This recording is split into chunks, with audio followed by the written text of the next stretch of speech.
Tidak ada alasan apa-apa. Beliau hanya merasa bahwa sudah dikuasakan kepada kuasa hukum, biarlah kuasa hukum berbicara supaya lebih profesional. Itu saja. Ya.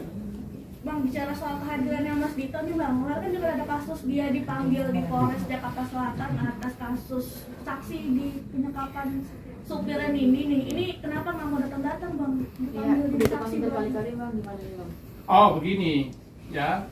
Itu kan terkait dengan laporan yang yang disampaikan oleh istri dari supir pribadi, mantan supir pribadi Mbak Nindi, ya.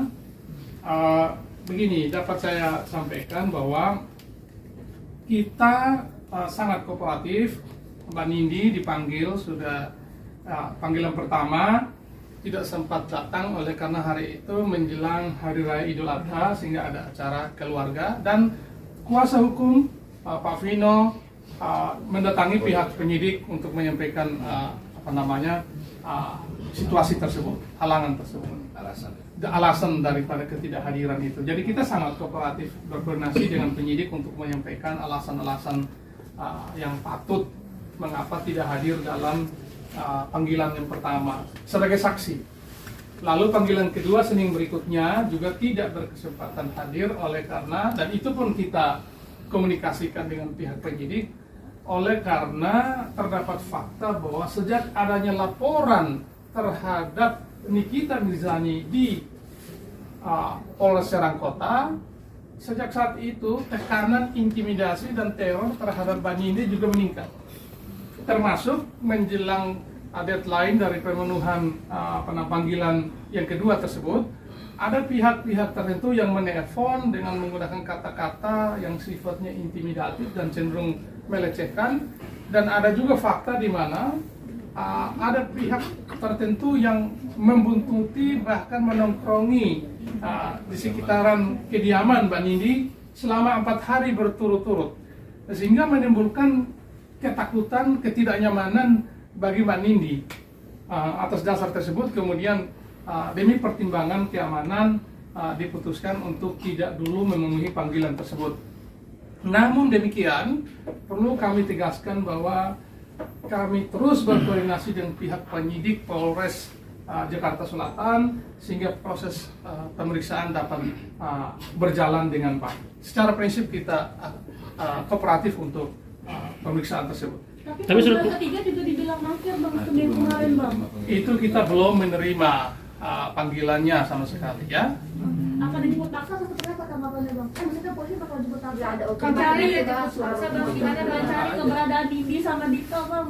Karena sudah Enggak, dibilang DPO Bang. tidak ada itu Tersangka aja belum kok jadi DPO. orang saksi kok jadi DPO itu dari mana ceritanya? Dicari Bang, karena Dicari, Bang. Karena 3 kali mangkir Bang. Kalau dicari itu biasa aja, tapi bukan masuk dalam DPO, ya kan? Pencekalan itu Bang. Tidak ada juga pencekalan, tidak ada DPO. Oh berarti kalau dicari bukan DPU Bang ya? Bukan. Tapi tetap dicari ya? Orang mencari saja kan bisa, tapi masuk dalam daftar pencarian orang itu ada tata cara, ada prosedurnya tersendiri, bukan begitu caranya. Tapi sebenarnya keberadaannya di mana Bang? Kok ngumpet-ngumpet dulu? Tidak ada yang ngumpet.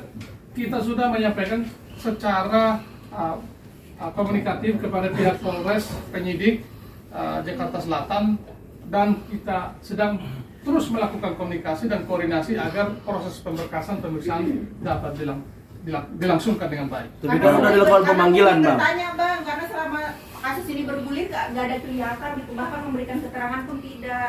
Kan sudah ada kuasa hukumnya.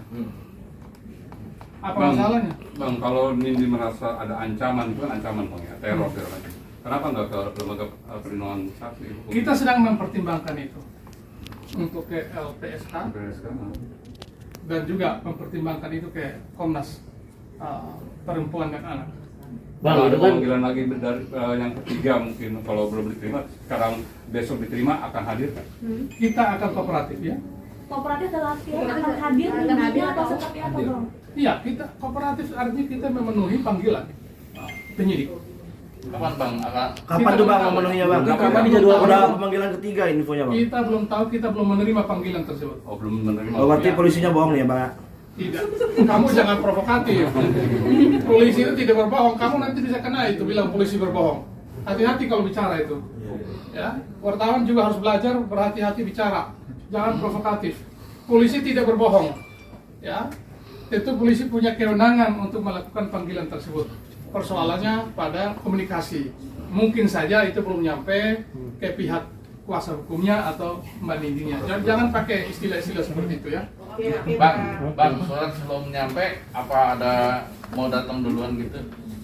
Sebelum Ya. terima surat itu apa akan datang duluan? Kita sedang berkoordinasi untuk itu ya dengan pihak penyidik Polres Bang, Jakarta mungkin Selatan. garis besarnya berarti tidak ada istilah DPO dan pencekalan keluar negeri ya Bang? Tidak Karena ada kan dari DPO. Polres sendiri kan memang menyatakan ada surat pencekalan, mengeluarkan surat pencekalan. Nah, tidak ada pencekalan, tidak ada DPO. Mana suratnya mana? Begini ya, orang kalau masuk pencekalan, masuk dalam DPO itu kalau orang yang orangnya sudah ditetapkan sebagai tersangka, ya, atau diduga melakukan sebuah tindak pidana yang serius seperti narkotik, apalagi terorisme, apalagi corruption, apalagi Pembunuhan. illegal logging, pembunuhan berencana, yang seperti itu. Ini orang masih status sebagai saksi kok. Belum tentu juga itu benar yang dilaporkan. Kenapa? Belum tentu benar. Dan kita membantah itu tidak benar. Kenapa? Anda cek berita-berita itu. Siapa? Sulaiman ya, korban itu. Anda cek di hadapan media, dia bicara bahwa tidak ada yang namanya penyekapan itu, tidak ada yang namanya pemukulan itu. Bahkan di hadapan media dia berbicara kepada istrinya supaya jangan percaya kepada gosip karena itu tidak ada. Dia sudah bicara itu setelah pertemuan di Komnas Perempuan waktu itu.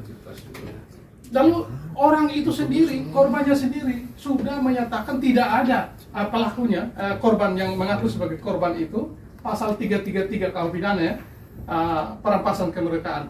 Korbannya sendiri yang sudah membantah, menyangkal bahwa tidak ada peristiwa perampasan kemerdekaan, itu tidak ada yang namanya penyekapan, pemukulan, kan begitu. Dia sendiri sudah membantah dan tidak hanya sekali, beberapa kali dia mengatakan itu dan itu dipublikasi secara meluas oleh TV dan media massa. Lalu tiba-tiba ada yang melaporkan bahwa ada peristiwa perampasan kemerdekaan. Ini ada apa?